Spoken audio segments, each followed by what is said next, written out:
Everyone, eto guys, nagkakandak na kami guys ng outreach program or cleanup drive dito sa Pasakaw, Camarines Sur guys, na kung saan nandito na yung mga tropa ng Central Bay Orgullo Eagles Club.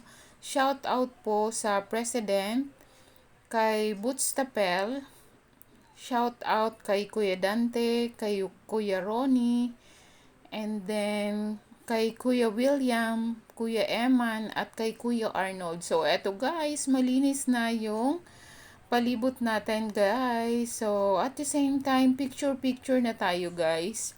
Naman guys sa ating documentation. So, habang nag-outreach kami guys, kulitan kasi guys, para hindi namin mahalata na sobrang tirik na ng araw guys. Tingnan nyo guys, yung mga mukha ng mga kasama namin na kuya. So, kahit sobrang init, tawa-tawa pa rin guys.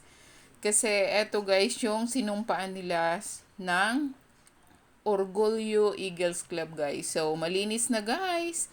So, balik na tayo guys kasi sobra ng init guys. So, tapos na yung outreach namin.